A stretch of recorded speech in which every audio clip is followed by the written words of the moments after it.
Hello, everyone. Thank you for joining this installment of Boyce Thompson Institute's new Breaking Ground discussion series. My name is AJ Bushy, and I'm in the Communications Department at BTI. And for this month's Breaking Ground, we welcome Dr. Greg Martin, a plant molecular biologist here at BTI, whose main research focuses on studying the molecular basis of plant pathogen interactions. And today we'll be talking about Greg's work studying tomato immune systems and pathogens. Hey, Greg. Hey, AJ. How are you doing today? Good, doing great. Before we get started, a few housekeeping announcements. During this session, all participants will be muted. So we're going to do about a half-hour discussion between Greg and me, and then we'll have about a half hour for Q&A. So you all may type in your questions for Greg in the little chat box or in the Q&A box. I'm sure everybody's familiar with how Zoom works at this point. I have also enabled a live transcript function, so you should be seeing closed captions at the bottom of your screen. And if you want to turn that off, there's a live transcript button down at the bottom, and you can just hit like hide the captions. I think it says something like that. And thank you all for joining us today. We've got a lot of people in here from all over the world. I think we're gonna have a really good one. So thank you all for joining us. Greg, so I guess for starters, thank you for joining us as well. This is great. We appreciate it. And for starters, could you tell us a little bit about yourself? You know what how you got into what you research? Sure, I'd be happy to do that. And first of all, let me just say hello to everybody and thanks for joining us today. It's been a lot of fun thinking about this and how to present some of the work in our lab. So I'm Greg Martin, and I'm a professor at BTI and also at Cornell University in the School of Integrative Plant Science. I actually have a dual appointment. And as AJ mentioned, my lab studies how bacteria cause disease on plants, and then in turn, how plants in many cases, in fact, in most cases, are able to prevent diseases from happening. And that's what we'll be talking about then today. So how did I get interested in this? I was reflecting on that, and I grew up in Michigan, and nearby our house was a large woodlot. And along with my brothers, we spent a lot of time just in the woods growing up and learning the names of the plants and trees and so forth. And when I went to college, I actually had decided that I wanted to be a forest ranger. I was certain about that. But as so often happens, I guess, in life, fate intervened, and after college, I was offered an opportunity to do graduate research in Malawi in southeastern Africa. Wow. And so I spent a little over a year there working on a USAID, Agency for International Development project, doing my graduate research, and just really had a sort of transformative time there. I was studying the genetic diversity of crops. Actually, that was the focus of the research, but I had the opportunity to travel all over the country. We had a Land Rover assigned to us, and I started to realize the devastating nature of plant diseases. Wherever we went to small subsistence farms, sometimes 50% or more of their crop was lost. In that case, bean crops were being lost to disease. So I really got interested in this whole idea that plants come down with diseases and that there in some cases is resistance to those. And I thought about it and thought that might be a good place to make a career. And so that's what I ended up doing. So of course, I want to mention now, if we go to the first slide, I haven't worked on this research all alone. I've had incredible number of lab members over the past 30 years who have spearheaded the research in the lab. And I really enjoyed working with sort of the young scientists and helping them launch careers in all sorts of different things. Some have gone to universities, but to industry, to the USDA. Some have gone into, one is a journalist, all sorts of interesting careers that people have gone on into. And that's been a really interesting part of doing this work. And then I also want to say that a big part of my motivation in this work throughout my life, but even more recently, is this idea that we can help develop sustainable disease management practices. We can understand something about disease resistance and establish sustainable practices. And the idea then is to make a world a better place for the next generation. And so this motivation for me has increased now that I have two granddaughters. and realizing that they're going to grow up in a world facing a lot of major environmental problems. That's even increased my motivation in this work. So this is Isla on the left and Eden on the right. And this is my wife, Sue, and this was taken in a photograph before the pandemic back Very cute. year and a half ago or so. So yeah, that's really sort of, who I am and where I'm coming from. You made an interesting point there, tying agriculture with the environment. I think that might be something a lot of people don't necessarily think about, tying them together. Yeah, and I think you'll see that'll become relevant as we go along here, because a lot of our work really is geared towards reducing the amount of pesticides that are used in the environment. So what types of plant disease, oh, there we go. What types of plant diseases, you mentioned bacteria, but this is a relevant slide for that, actually. So if you ever had a garden or even, walked through a garden, you probably know that plants do come down with lots of different diseases. There are all sorts of interesting symptoms that occur on plant leaves and other parts of the plant. One thing is that there's a lot of importance to studying disease just because it is a huge hit to food production. Depending on the crop, it's estimated there can be a 10% up to 40% loss of food production due to plant diseases. So that's a big deal. Yeah. And of course, that ends up costing a lot of money just in the loss of the crop. But there's also the cost of applying pesticides and labor, machinery, fuel, and so forth. And then in some cases, diseases even end up restricting trade. If a certain country has an outbreak of a disease, there might be a quarantine and other countries won't allow the crop to be exported. So it costs a lot of money in many different ways, some that we might not think about necessarily.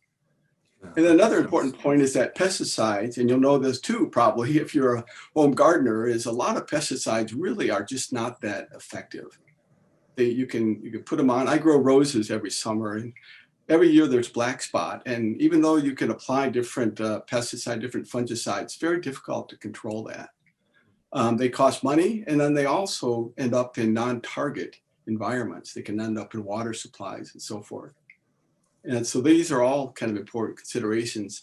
And then another thing is that pathogens are continually evolving, which is something that we have to be aware of. Even when we're trying to come up with ways of controlling them, they're continuing to evolve all the time.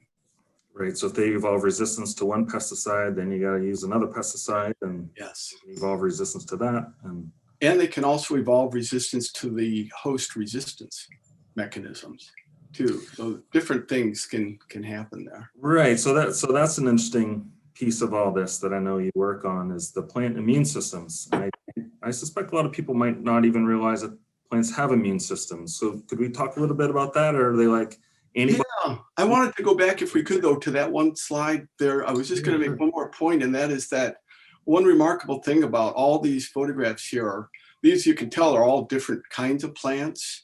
There's tomato leaf in the middle, there's beans, there's cauliflower. And all these different symptoms that you're seeing here are all caused by a single type of bacteria, Pseudomonas syringae. And so one type of pathogens, and there's different subclasses of that pathogen, but one type of pathogen can cause this remarkable number of different diseases. But you're right. The important thing here is that, and the good news is in the next slide, and that is that plants actually do have a very effective immune system. And that's something that is important. Some plants are naturally resistant to some diseases. And this just shows one example of a experiment done in our lab. In fact, this was done many, many years ago now. But both of these plants were inoculated with the same bacterial pathogen, with Pseudomonas syringae. And then you can see the one on the right, obviously, it's not really affected. It's completely resistant. And the one on the left is completely susceptible. And the difference that what allows that one plant to be resistant, it comes down to a single gene, one gene. Tomato has over 35,000 genes in its genome. And a single gene is all it takes to allow that plant to be resistant to this particular disease. So I think that's pretty remarkable. And it's one of the things that inspired me, in fact, this exact experiment, inspired me to really dig deeper into how does the immune system work. And in this next slide here, it just summarizes it in kind of a simple way, but it's what we've learned a lot about over the past work for many people over the last 30 or so years.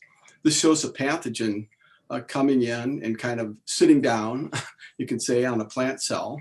And then the first thing is that the plant actually has a receptor protein outside of the plant cell that's able to detect when the pathogen first comes in to contact with the plant cell. So it's kind of an early warning system.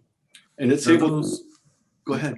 Just real quick, are those the pattern recognition receptor? Are those species specific, or are they just kind of like anything?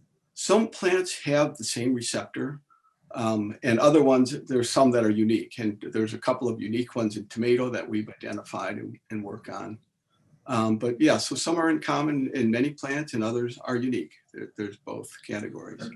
I guess also, are they specific to species of bacteria or virus or anything like that? Oh yeah, that's a good point. Yeah, they are often that what they recognize are these things that we call in this slide here, pathogen associated molecular patterns. But these are just small molecules, little often peptides that the pathogen produces. And it's often producing these as part of its normal lifestyle. And then the receptor is able to detect those molecules, those patterns, and activate resistance. So those molecules, like you were saying there, often are specific to a certain bacterium or to a fungus or so forth. But this first layer, and we kind of refer to this as two-layered immune system, this first layer actually can be very effective. And if it can recognize the pathogen early on, it activates disease resistance, and it can be effective in decreasing the growth and reducing the symptoms.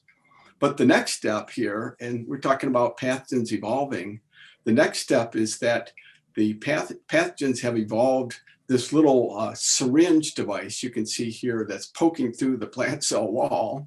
I mean, it's kind of a remarkable thing, but it's a little molecular syringe that allows the pathogen to inject into the plant cell these certain proteins. We call them effector proteins or virulence proteins.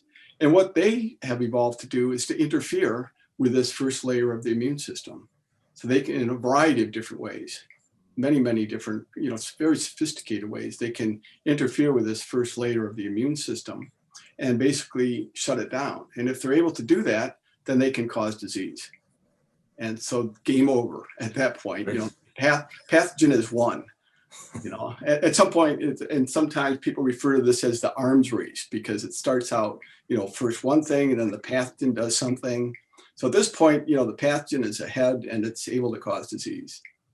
But in the next step, and we're talking about evolution here, in the next step, we see that plants have evolved another way of recognizing the pathogen. And this is a receptor that's now inside the plant cell. And these are referred to as resistance proteins. And in this case, these receptors in the cell now recognize the effector protein. And you can see that's just kind of like a red alarm fire now. They know that the plant really knows it's being attacked because suddenly the effector proteins are right inside the plant cell. So they have a second layer of immunity that comes into play and via these resistance proteins to activate disease resistance. Have there been any examples of like where the pathogen has overcome this as well, and then we can expect like a third? Yeah, there's a few examples out there in the literature. We actually found one of those some years ago in our own lab, where one of the effector proteins has learned how to target the resistance protein and actually degrade it, get rid of it. Wow. And so, yeah, it's a sort of, an ongoing evolutionary arms race in that sense. Yeah. So that really, you could say that's the take-home message today, in a way, is that plants have an effective immune system. It involves these two different layers. There's some recent papers coming out that saying these two layers actually work together quite closely. They're not maybe as separate as we thought, but they may actually sort of be mutually helping each other to confer disease resistance. So you might look at that and say, Wow. So people have been working on this for 30 years, and this is basically what you figured out. So I don't want to leave you with that impression. We actually know quite a bit more than I'm showing in this slide. And it's represented in this next slide here, which, you know, at first might strike you, it looks like sort of an electrical wiring diagram or something. And what this is like a snapshot of representing work from many, many labs around the world. And understanding all these different components of the plant immune system. And as you can see, it's really complicated. It's really sophisticated mechanisms going on. And I'll just say that this slide is actually, this picture is actually 10 years old. It's actually taken from a review that was 10 years old. So we've learned a lot even since then. So it's the immune system, you know, conceptually might seem simple, but it actually is really, really complex. That looks extremely complex to me, just on first glance. So if you were a PhD student here, AJ, in my field, you would be expected to know all the things that are on this slide. It would probably take me about 7 years. Yeah. We'd ask you detailed questions about all of those. Yeah. So I know your work mostly focuses on R proteins. Is that correct? We focus on all different aspects. We've worked quite a bit on PRRs. We've worked a lot on effectors, but we do also work a lot on resistance proteins. And you know, this next slide addresses this question about where do resistance genes actually come from? And it turns out that a lot of them have been found in wild relatives of tomato. And it's something maybe not everyone will know, but there actually are 12 wild relatives of the cultivated tomato. And these grow naturally in South America, mostly in Peru and Chile, Ecuador, and Bolivia, those countries. And so down there are these 12 different wild relatives. And many years ago now, a scientist at UC Davis, California, Charles Rick, started going down to Peru and other countries in South America and collecting seeds of all these wild relatives. So there's a wonderful seed bank now available at UC Davis where you, if you're a researcher, you can order seeds of these wild relatives and grow them up in the greenhouse and study them. And it turns out that over the past 40 or 50 years, they really have been a source of a lot of the resistance genes that are being used in varieties today. I've heard of that pimpinellifolium. I know we have some folks here working on that. Yeah, pimpinellifolium and Galapagense, we actually sequenced that. Susie Strickler sequenced the genome of Galapagense some years ago now. Mm-hmm. Yeah, we've grown all these. These are all pictures that we actually took ourselves in the greenhouse. We've grown them all over the years. An important point too is that each of these can be crossed with cultivated tomato. I didn't make that, but so you can, genes that are in these different wild relatives can actually be bred into cultivated tomatoes, and that's how the resistance genes have been transferred. Do they cross easily? I mean, do the seeds from these crosses create nice big tomatoes, or can it be a mix of? Yeah, some are much easier than others actually. Like it's really easy to cross a pimpinellifolium. They're tiny. I've seen those. They're like they're a little tiny. But no, as you get to some of these more distant ones, the crosses can be a little bit more difficult, but they all can be made. All of these can be crossed in one way or the other to tomato. Mm-hmm.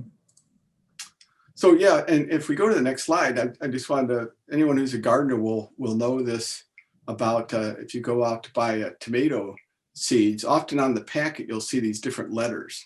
And this is just showing VF, and there's lots of different letters. There's a whole code here on the right, but F refers to fusarium resistance, and V refers to verticillium resistance. So you can, if you had a little code, and this, I just pulled this off of the web, but you can look at the different letters and it'll tell you what kind of resistance genes are present in that variety.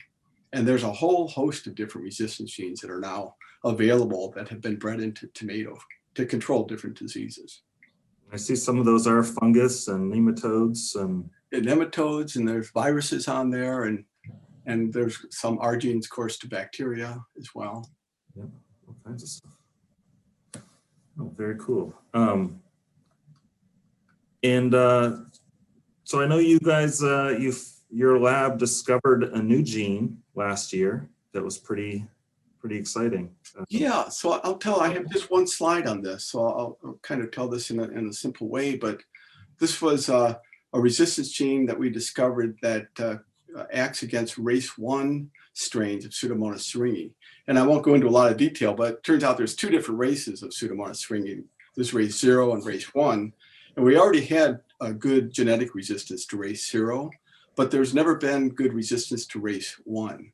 And the problem is that race 1 is starting to become more and more common in growers' fields. So this was kind of a story of serendipity, but it was back in 2015. And a colleague here at BTI, Jim Giovanoni, had a field trial going about 10 minutes from Cornell, where he was growing a group of what we call introgression lines. But these are tomato lines that carry different segments of the chromosome of a certain wild species of tomato, Solanum lycopersicoides. And what was so striking about this was that bacterial speck disease, which is the disease my lab works on, came into this field, a natural outbreak, and basically wiped out almost the entire field, except for 2 plants. There were just 2 plants that survived. And of course, that was really interesting to us because it looked like there was a indication that there was a resistance gene that was in those 2 different varieties. So of course, you can see there on the left, I think the top one is a susceptible plant, and basically most of the whole field looked diseased like that. Yeah. And here was an example of a resistant one, this LA4277, and really didn't develop any disease at all. Yeah, so the leaves look nice and green. Yeah, nice and really green. Withered. So we took seeds of that one back to the lab, and we started studying this. And on the right, you can see an experiment where we artificially inoculated plants, one susceptible and the other resistant. And it carries what we call this gene now as PTR1. That's just Pseudomonas tomato resistance to race 1. And so the one on the left has the resistance gene, the one on the right doesn't, and we inoculate them both, and you can just see how effective that resistance is. So we ended up following up on this and mapping the gene on a certain chromosome and identifying it. So we now have the cloned gene, and we know what kind of a protein it makes. That's just shown below in that colored schematic. So we know what kind of a protein it makes, and we're now trying to understand exactly how it works and why it's so effective against race 1 strains. So could you easily cross this gene back into cultivated tomatoes, or how could this discovery be used by breeders and farmers? Exactly, and that is kind of the subject of the last slide I had to show here, is that now that we have the clone gene, it makes it much easier for plant breeders to introduce it into cultivated tomato varieties. Because before, if we didn't have the gene clone, they'd be having to inoculate many different plants every generation and look for those that are resistant. It takes a lot more work. If we have the clone gene, it becomes a DNA marker, we call it, and it allows a plant breeder to just track the presence of this gene in the population. So it will facilitate and make it much easier to introduce PTR1 into tomato varieties in the future. So that could be done, sounds like traditional breeding, crossbreeding. Yeah, that's just traditional breeding. And we actually have that underway with a couple of collaborators to already start to introduce this into different tomato varieties. So what about the use of like genetic engineering or gene editing? I mean, I would assume that would be possible as well. Is that? That could also be possible. I mean, one possibility would be you could just take this gene and do genetic engineering and just transform it into a susceptible variety. But of course, as you know, GMOs really aren't accepted. Yeah. And I don't believe there's any GMO tomatoes out there right now. So that approach really probably wouldn't be, useful in terms of wouldn't be accepted by consumers. But it's kind of an interesting story. I won't go into a whole lot of detail here, but it turns out that cultivated tomato, if we gaze into the genome sequence, it turns out it actually does have the PTR1 gene present, but it's just defective. It's basically mutated in a couple of places. And it might be that, in some conditions that there was a certain cost to the tomato to have that gene, so it basically got rid of it. So, but that does open up the possibility is that we could use some newer technology called CRISPR, for example. We could use CRISPR to potentially go in and modify that defective gene and make it functional.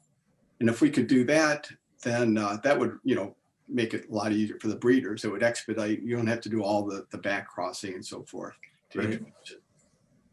So we're exploring that possibility too. But none of the things are overnight experiments. It's all they take a little time. Yeah. So that's interesting to me that it's almost with that gene becoming non-functional, like you said, maybe there's a cost to it, or maybe just during the course of cultivation and improvement of the cultivated tomato, that maybe it was no longer needed. I mean, you said this race 1 is much rarer. No, that's exactly right, AJ. It could just be that the gene just wasn't needed. That tomato was being grown in a place where there were no race 1 strains, and maybe not even any Pseudomonas at all. And so it just didn't need to have the gene. That's certainly a possibility too. Yeah. Okay. Yeah. So that's kind of the slides that I put together. Yeah. Well, that's really cool. That's a great story. I love how it was really just serendipity. And it was, one of your colleagues here at BTI, Jim Giovanoni, who just happened to have these 2 plants that survived an outbreak. Yeah. Were able to get those and discover this gene. It was serendipity, and I should also say it was really very keen observations from Jim's postdoc at the time, Effector, whose field it was. And I believe they were actually interested in these lines for possible drought tolerance. So they had a different purpose in mind. And Ari was out there, on a regular basis looking at his plants, and he was the one who actually made the observation, these 2 plants were surviving. So it took, some people might have just walked away from the field and called it a loss, but Ari walked around and noticed and thought, oh, this might be interesting. And then he told us about it. And of course, then we took it from there. Well, that's great. It's nice to hear about that type of collaboration. Yeah. Okay. Well, thank you so much, Greg, for talking about some of your research in the tomato immune system. And now we can do our Q&A. It looks like we have a few in here already. Okay. We have one from Kinza. What kind of experiments are going on in your lab, and have you developed any mutants or new varieties? Oh, yeah, we have lots of things going on in the lab. One is that we are following up on the PTR1 gene, as I just mentioned, and we're trying to understand more about how it functions. And that comes down to really understanding the signaling pathway that it uses to activate resistance. So that's an important part of our work. We have a large project going on using natural variation that's present in cultivated tomato. So there is a lot of variation just in cultivated tomatoes. Of course, many people have grown heirlooms, so there's lots of different fruit types, but we've grown up over 800 different lines of tomato and screened them all with different pathogens to understand what kind of natural variation is present. And then the idea there is to do similar to what we did with PTR1, is to drill down and to find the gene that's involved in that natural variation. And that's 800 lines over the past 30 years, 10 years? No, we did that. I mean, I say we, I wasn't involved directly, but the postdocs and graduate students and undergraduates in my lab screened those right here at BTI. We actually grew, one advantage is we could grow them up to just seedlings. So they only had to be maybe 5 or 6 inches tall, even shorter, to be able to inoculate them. So we did, we could grow them up in a relatively small space and then screen them and look for different responses to Pseudomonas syringae. And we found all sorts of interesting responses. And so we're following up on those. That's some of the work. We are doing a lot of work with CRISPR, and that is making a lot of mutants in tomato for mostly genes that we believe are involved in immunity. So we've knocked out, I believe now, about 180 different genes that are kind of candidates. And then what we do is we knock them out, make a mutant tomato, and then we inoculate them with different pathogens and see which genes are actually important. So, yeah, but we don't do variety development, just to answer the last part of that question. We really don't do, we're not plant breeders in any sense. We're completely lab oriented. Mhm. And we have a few questions. Next, do the resistance genes from the wild species confer undesirable phenotypes along with disease resistance? Yeah, that's when we were just kind of alluding to that in a little bit. I mean, it is possible that some of these resistance genes do have what's called a fitness cost to the variety. And I mean, there are some examples known where if you have a resistance gene, you actually get what's called hybrid necrosis, or you get like a necrotic, you get a lesion that almost looks like disease if the resistance gene is there. So there can be detrimental effects in some R genes, but of course that's part of the screening process. And if that was noticed, early in the use of the gene, then it would not be used anymore. The breeders would just set it aside. And next question, are P. syringae races, are they location specific? So do they evolve to a specific environment and host species / genotype? That is a good question. I mean, the races, I don't think there's anything specific about the races that interacts with the environment. They do occur everywhere. I mean, race 1 now, I should say California had just race 0 for many, many years. And now race 1 is moving in to California. It's been found in California. So I think race 1 can move into any place where race 0 is, but it just hasn't in the past. And now it might be moving in for other reasons. One reason race 0 might be not as common is that there has been really effective resistance to race 0. And it could have put a lot of pressure on the Pseudomonas population. And that might be allowing race 1 to come in, which can avoid that resistance. Are there only the 2 races worldwide? Yeah, that's right. That's all that we know of, I should say. I mean, there's always a possibility that there's things we don't know about, of course, but it's those are the only 2 that we know about at present. Okay. And do you look for any kind of metabolites in resistance or susceptible tomatoes? That's an interesting question. Yeah, that's a good question. We haven't done that, but certainly people in our field, in the plant pathogen field, are doing metabolomics. So in that case, you might take a plant and have one plant inoculated with a pathogen and another one mock inoculated with no pathogen. And then you would go in and look at what are the differences in the metabolome. And then try to work back and understand are certain metabolites being produced during the resistance response. Those could be interesting to understand. Are they actually contributing to the resistance, or are they just there? Or are they helping the bacteria out in some way? Yeah, and that's another possibility. Yeah. Here's a question. What are the best upcoming technologies to generate resistance in plants? Yeah, I mean, when we say technology, it's of course breeding remains really probably the primary way that's being done now is just traditional plant breeding and variety development. The technology that's probably has the biggest impact there, and it's certainly not new, but that is the use of DNA markers, as I was mentioning, to be able to track specific genes in the segregating populations, in the breeding populations, and just making it easier to do that. And there's even other ways of doing that. There's genome selection, where you have lots of different markers. You're looking at lots of different traits at the same time.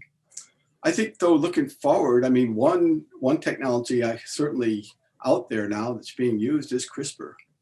And CRISPR is a way of going in and making, fairly precise changes to a genome. So you can imagine you could go in, like I was talking about, you go and repair certain genes, perhaps. Maybe there's a gene that causes the plant to be susceptible. And you could go in and you might be able to knock that gene out using CRISPR. Of course, that could have other detrimental effects, but you don't know what that gene is for. But I think CRISPR is probably, the main thing on the horizon that could impact variety development. Is there still a lot of random mutagenesis type of work going on, and like dipping seeds or exposing them to radiation? I know that's been used for decades. Yeah, that was a big thing back then. In fact, I have a book on my bookshelf called Mutation Breeding, and it was written in the mid 1950s. Yeah. And so that was a big thing, I think, quite a few years ago. Certainly, I mean, mutagenesis is used a lot in plant genetics, even now. I mean, many of the genes that have been identified by first identifying a mutant, mutagenizing seeds, growing them up, looking for a phenotype, and then going in and identifying what gene was mutated. So that sort of thing is common in kind of experimental plant biology. I'm not aware, I don't know, I haven't heard of breeders using mutation breeding lately. Now there's enough information known about the genome and the genetic markers. It sounds like molecular biology has kind of taken over the field. Yeah, I think that's fair to say. That's cool. That's good. Where does the name DC3000 come from? As in Pseudomonas syringae PV DC3000? That's a great question. Yeah, Was that on my slide? Was DC3000 on the slide maybe? Yeah, DC3000 was actually collected by a researcher by the name of Diane Couples. And so DC are her initials. It's really just that simple. That makes sense. And there's other DC strains out there, but they all came from her original collections. Huh. Did she find 3,000 of them? I don't know. It's possible. That would be incredible. We probably have over 8,000 strains in our freezers. So. Wow. With a dozen or more resistance genes known, what are the limits of breeding all of these into one plant? That's, of course, a great question too, right? Because, I mean, tomato has 12 chromosomes. So if you have a lot of different R genes, the chances are they're going to be distributed over a number of different chromosomes. If I would say the one answer to that is that if those are cloned, and then you can use the cloned genes as a marker, it's doable. You could go in and be tracking all those different genes and all the different chromosomes and tracking them in segregating populations, and hopefully be able to find a variety with all of them. The other way of doing this, and it goes back to GMOs, would be to stack all the genes to make a construct with maybe not all 12, but a good number of the genes, and introduce them into one variety all at one time, and all at the same place in the genome. So you might be able to put in 3 or 4 or 5 genes all in one place in the tomato genome. And then of course that greatly simplifies the breeding, because they're not 12 different things segregating, they're all sitting there together. But that's a GMO, and it remains to be seen still. I mean, I think that's a really great opportunity for people to think about, is stacking genes by doing that sort of genetic engineering. And you could do that once you have those constructs. You could do that in all different strains. Grape tomatoes, cherry tomatoes. Exactly. Almost, whatever. It's a really good point. It would be really versatile. Yeah. This is one I think that goes back to the tomato seed package. Why are commercially available seeds have resistance limited to just VF, not a whole alphabet of resistances? It kind of goes back to. Yeah, there are others. I didn't mean to say that there was only VF. I mean, there are tomato varieties out there with lots of different resistance genes. And it goes to that little code that I showed in the slide. So, there's a variety that's called VFNT. And so that has verticillium, fusarium, nematode resistance, and tobacco mosaic virus resistance, all in the same variety. And that's called VFNT. There's lots of other, ones out there. The gene we have worked on for many years is called PTO, and that confers resistance to bacterial spec. And so you'll often see on envelopes BSP, and that means they're resistant to race 0 strains of bacterial spec disease.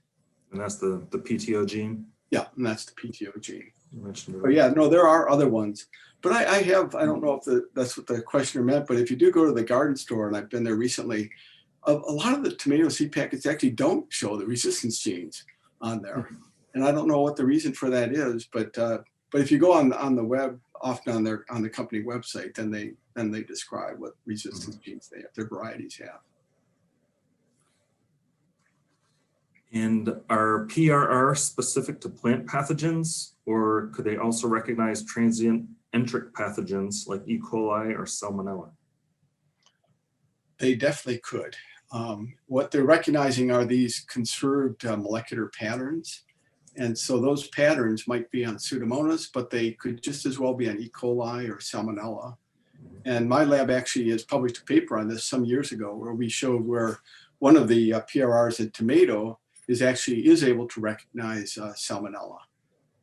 And when it recognizes it, it actually activates that first layer of the immune response. Mm-hmm. So it all comes down to just how conserved this little peptide sequence is in different bacteria. If it's conserved enough, that the little part that's being recognized by the PRR, if that's conserved in salmonella or E. coli or any other bacteria, then that's enough to activate the immune response. Does every cell in the plant have those same PRRs, or are some like, maybe the bacteria one is more likely to be in a leaf cell and a nematode one is more likely to be in a root cell, or is there location specific within plants? Well, I guess the way to answer that is that every cell will have the gene because the gene is encoded in the genome. So every cell will have if it has a certain PRR, it'll be in every cell in the plant, but the gene may not be expressed in every cell. And maybe that's what you were referring to. So yeah, some gene maybe it's not expressed in the root because it's never going to see that bacterium, or not that it knows that, but it may not be expressed in the roots. And whereas it might be highly expressed in leaves, and where the pathogen might come down, land on the leaves. So yeah, there can be specific tissue-specific expression of the PRR genes. Mm-hmm. Okay. And do you have any clue on which effector PTR1 recognizes? We didn't really talk about that. Yeah, we didn't talk about that. That's a great question. We've actually published a paper on this a couple of years ago. It recognizes AVR RPT2, and anyone in our field will recognize that effector as one that's been around for a long time. It was one that was discovered maybe 25 or 30 years ago now, and it's recognized by a different resistance gene in Arabidopsis, something called RPS2. But AVR RPT2 is the effector that PTR1 recognizes. And what's important in this case is that AVR RPT2 occurs in all race 1 strains that we've looked at. So it seems to be a hallmark of those strains, and that's important. That's why PTR1 is effective. I just put a link to our press release on the PTR1 gene and the effector in the Okay, great. box. So if anybody wants to, there's a link to the paper in there as well. So if anyone's interested in more, you can read about it there. Is it possible to breed tomato varieties resistant to E. coli or salmonella using very varied PRR genes? Yeah, so the first thing to consider there is that E. coli and salmonella really are not pathogens of plants. We might think of them as being foodborne, but they're really not capable of causing disease on plants. For one thing is they don't seem to be able to translocate or transfer those effector proteins into the plant cell. So that's one thing that sort of prevents them from being a very effective, pathogen. They're really not pathogens of plants, but that doesn't mean they can't sit on, a leaf surface, like they certainly do. And so, maybe PRRs would have some role in controlling salmonella multiplying on leaf tissue. But again, I don't really think we would consider them to be pathogens of plants. Just wash your veggies. Yeah. And fruits. Tomato is a fruit. Yeah.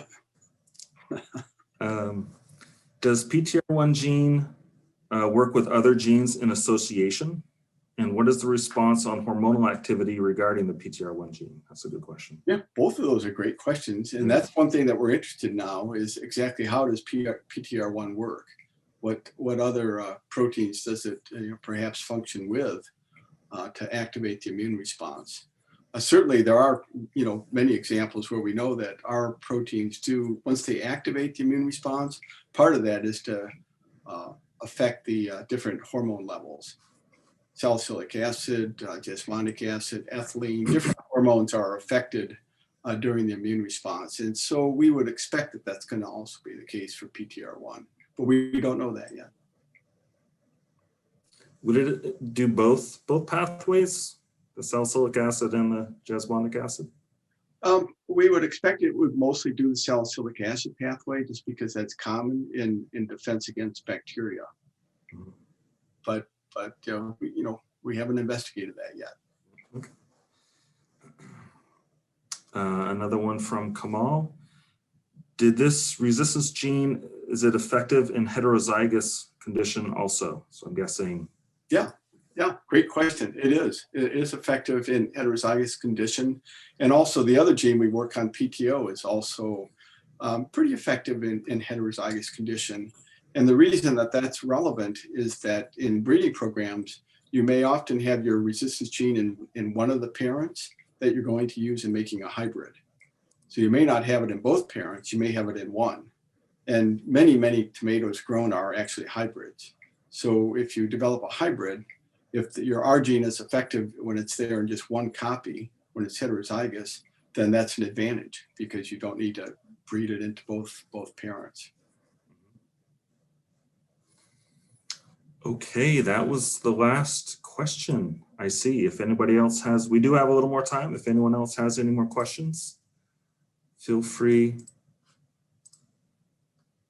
Speak now. Or you can always email us. That's fine too. At communications@btiscience.org. Let's see. No, I think that's all. So thank you all for joining us, and thank you, Dr. Greg Martin, for taking the time today to chat with us. That was a great one. That was a lot of fun. Thank you very much, everybody, for joining us. Yeah. And please join us for BTI's next Breaking Ground discussion series featuring an interactive chat with BTI's Frank Schroeder on Wednesday, May 26th at 12 noon Eastern. And we'll be talking about his research to understand the impact of metabolites and microbes on human development. And that's going to be really neat. Frank does lots of cool research up there. And you can go to btiscience.org to register. And I'm going to put a bunch of links in the chat all at once. And you can read more about BTI's current research and many other neat stories about BTI science in our 2019 annual report, which you can find online at btiscience.org/annual report. And 2020's will be out before you know it. The 2019 annual report is all digital with 3 different views. You can do a single page view, 2-page view, which is most similar to reading a physical copy. And there's also a reading view, which is like reading like regular on the web. So that one is much easier to see, especially mobile on your phone or anything like that. And there's also links to videos and other neat interactive aspects. So it was a lot of fun to make, and I think you'll enjoy it if you haven't seen it yet. And BTI is an independent nonprofit research institute, and we operate in part thanks to the generosity of community members like you. And if you'd like to make a gift to support BTI, you can donate online at btiscience.org/give or email our development team at development@btiscience.org. And thank you again for joining us. We had a lot of people, and that was great engagement, some really great questions. That always makes it a lot of fun. And thank you for your interest and support of the Boyce Thompson Institute, and have a wonderful day and be well.